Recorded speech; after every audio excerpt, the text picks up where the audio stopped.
नमस्कार. आज मुंबई महापालिकेच्या आयुक्तपदाची सूत्र हाती घेताना मला अतिशय आनंद होतोय. ही संधी दिल्याबद्दल मी महाराष्ट्र शासनाचे, आपले सन्माननीय मुख्यमंत्री, सन्माननीय उपमुख्यमंत्री या सर्वांचे आभार मानते. सर्वप्रथम मी भूषण गगराणी सरांना त्यांची अतिशय यशस्वी कारकीर्द आज पूर्ण केल्याबद्दल त्यांचंही मनापासून अभिनंदन करते.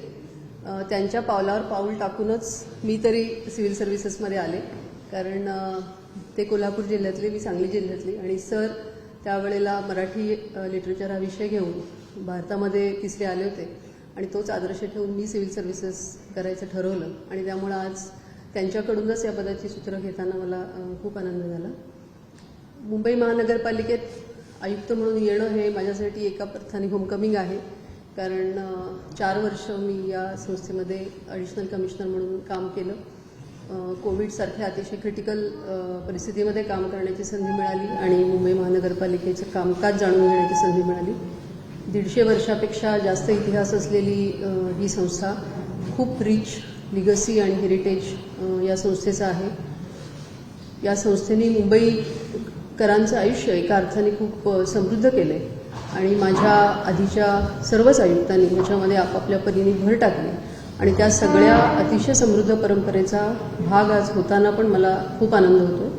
प्रत्येक शहर स्वतःला सततच नव्याने शोधत असतं, रिइन्व्हेंट करत असतं, त्यामुळे नवीन चॅलेंजेस, नवीन आव्हानं येतात आणि आता आयुक्तपदाची सूत्र हाती घेतल्यानंतर ही सगळी आव्हानं आधीच्या माझ्या प्रिडेसेसर्सनी ज्या पद्धतीने त्याला सामोरे गेले त्याच पद्धतीने मी सुद्धा इथे असलेल्या सगळ्या टीमच्या मदतीने मी त्याला सामोरं जाईल आणि शहरासाठी जास्तीत जास्त चांगलं काम करण्याचा प्रयत्न करेन. सुदैवाने महापालिकेच्या कामकाजाची मला पूर्ण माहिती आहे, इथे काम करणाऱ्या बरेच जणांची माहिती आहे आणि त्यामुळे त्या सगळ्यांच्या सहकार्यातून या शहरासाठी चांगलं काम करू असा विश्वास या निमित्ताने मी व्यक्त करते आणि आपल्या सगळ्यांचं सहकार्य त्या ही धुरापुढे नेण्यासाठी मिळेल अशी आशाही व्यक्त करते. धन्यवाद. मॅडम, महिला राज खऱ्या अर्थाने मुंबई महापालिकेत आल्या असं म्हणता येईल का? महापौरपदी महिला आहेत, विरोधी पक्षनेता देखील महिला आहेत, आयुक्तपदी सुद्धा पहिल्यांदा इतिहासामध्ये महिला विराजमान होत आहेत. म्हणजे महिला म्हणून काही वेगळं हे असायलाच पाहिजे असं काही नाही, पण बऱ्याच जणांनी आज माझं पहिली महिला आयुक्त म्हणून अभिनंदन केलं, पण कदाचित आपल्याकडे ती संधी आतापर्यंत मिळाली नव्हती म्हणून त्याला जास्त महत्त्व असेल, तर असं म्हणायला काही हरकत नाही. महिला राज्याचं काही विशेष योजना मुंबईकर महिलांकरता, कारण मेट्रो वुमन आणि स्त्रीची ओळख आहे, पायाभूत सोयी सुविधांकरता आता मुंबईकर तुमच्याकडे आशा करतात. मुंबई महानगरपालिका तसं मुंबईला पायाभूत सुविधा आणि सगळ्या अम्युनिटीज देण्याचं काम करतच असते आणि ते सगळ्याच नागरिकांसाठी असतं. आणि मुंबई शहरातली जी सुरक्षितता आहे किंवा इथलं ट्रान्सपोर्ट सिस्टीम आहे ती नेहमीच महिलांसाठी नेहमीच उपयुक्त ठरलेली आहे आणि त्यामुळे इथे आपल्याला माहिती आहे की नोकरी करणाऱ्या महिलांचं प्रमाणही त्यामुळे जास्त आहे. तर हेच त्यांचं जीवनमान अजून जास्तीत जास्त चांगलं करण्यासाठी, ॲक्सेसिबिलिटी वाढवण्यासाठी आणि सेफ्टी वाढवण्यासाठी आम्ही नक्कीच प्रयत्न करू.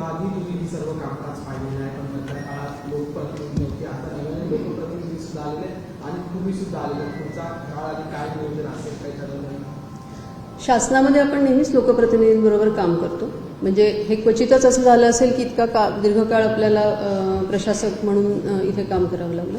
पण यापूर्वी सुद्धा जेव्हा 2020मध्ये मी होते, 20 ते 22 आपल्याकडे इथे सदस्य होते आणि जरी कोविड कालावधी असला तरी नियमित बैठकाही व्हायच्या सगळ्या, त्यामुळं लोकप्रतिनिधींबरोबर काम करण्याचा अनुभवही आहे आणि त्याच्यातूनच म्हणजे प्रशासन आणि लोकप्रतिनिधी या दोन्हीतूनच आपण कुठलंही शासनाचं काम जास्तीत जास्त चांगल्या पद्धतीने होतं आणि उलट तसं झाल्यामुळे आता खऱ्या अर्थाने मुंबई महानगरपालिका वाटायला लागली आहे. पहिला टास्क तुमच्यासमोर आता आयुक्त पदाचा पदभार स्वीकारल्यानंतर असणार आहे की नालेसफाई, कारण 1% सुद्धा कमी नालेसफाई झाली असं स्थायी समितीत गेल्या आठवड्यात सांगण्यात आलं. या नालेसफाईच्या कामाचा वेग कसा वाढवता येईल, कारण मुळातच कंत्राटदार आपल्याकडे उशिरा आला नाही. हे आपण दरवेळेलाच हा मुद्दा येतो आणि दरवेळेला महापालिका चांगले काम करते आणि पावसाळ्याच्या आधी नालेसफाईसुद्धा होते. पण आता प्रत्यक्ष चार्ज घेतल्यानंतर आता घेतला आहे, त्याच्यानंतर याचा आढावा घेऊन जास्तीत जास्त वेगाने काम करण्याचा प्रयत्न करू. नवे आयुक्त म्हणून मुंबईकरांना खात्री देऊ शकता की मुंबई यंदा होणार नाही? नक्कीच खात्री देऊ शकतो. याचं कारणच असं आहे की गेली अनेक वर्ष, कारण पूर्वी मी केलं मुंबई महानगरपालिकेने सातत्याने मुंबईतला फ्लड रेझिलियन्स जो आहे तो वाढवण्याचा प्रयत्न केला वेगवेगळ्या प्रकल्पांच्या माध्यमातून, आणि आताही तोच वेग पुढे नेऊ आणि चांगल्या पद्धतीने काम करू. दगडे सर मॅडम बोलताना म्हणाल्या की तुम्हाला बघून त्या सिव्हिल सर्व्हिसेसमध्ये आल्या, काय वेगळ्या शुभेच्छा तुम्ही दिलेल्या आहात, कारण की तुम्ही मुक्त होता त्या कार्य सांभाळायला आता सुरू करते. काही टिप्स दिल्या? नाही, शुभेच्छा असतात, वेगळ्या शुभेच्छा काय देणार. मी शुभेच्छा सर्वांकडे दिलेल्या आहेत आणि मला स्वतःला ही संधी शासनाने दिली त्याच्याबद्दल मी शासनाचा ऋणी आहे.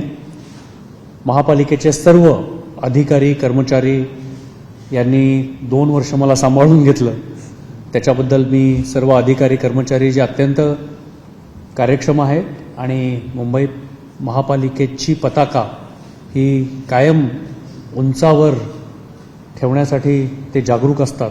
मी सर्वांचे मनापासून आभार मानतो आणि आपल्या सगळ्यांचे देखील आभार मानतो की माझ्या या गेल्या 2 वर्षाच्या कालावधीमध्ये आपलं सगळ्यांचं सहकार्य, हे जर सहकार्य मिळालं नसतं तर कदाचित आम्हाला लोकांच्यापर्यंत पोचणं आणि लोकांचं सहकार्य मिळवणं शक्य झालं नसतं. त्यामुळे आपल्या सर्वांचं मनापासून आभार.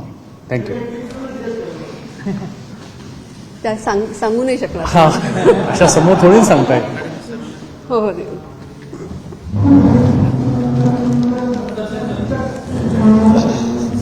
तोच ॲक्च्युली फोटो देताना घेताना आपण वापरला असं तरी चाललं असतं.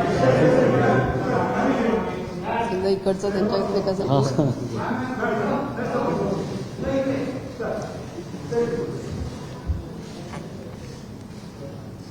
थँक्यू.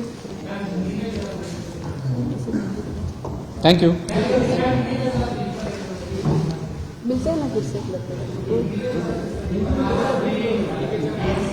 सुबह से.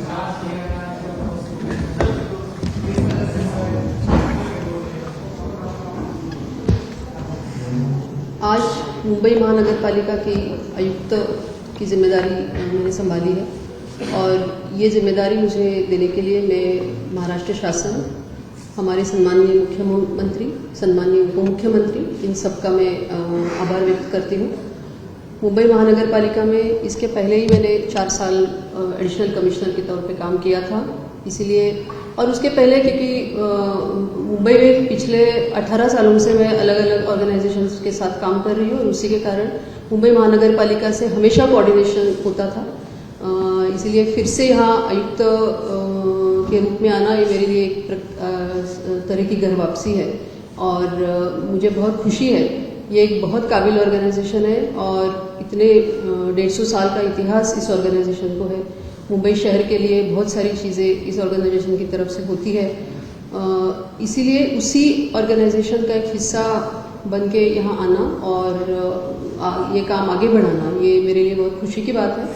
मेरी पूरी टीम बहुत काबिल है, ये मुझे पता है. तो उन सबके साथ आज तक के आयुक्तों ने जिस तरह से काम किया, गगरानी साहब ने जिस तरह से ऑर्गेनाइजेशन का सम्मान बढ़ाया, वही परंपरा को मैं आगे ले जाने की कोशिश करूँगी. बहुत धन्यवाद.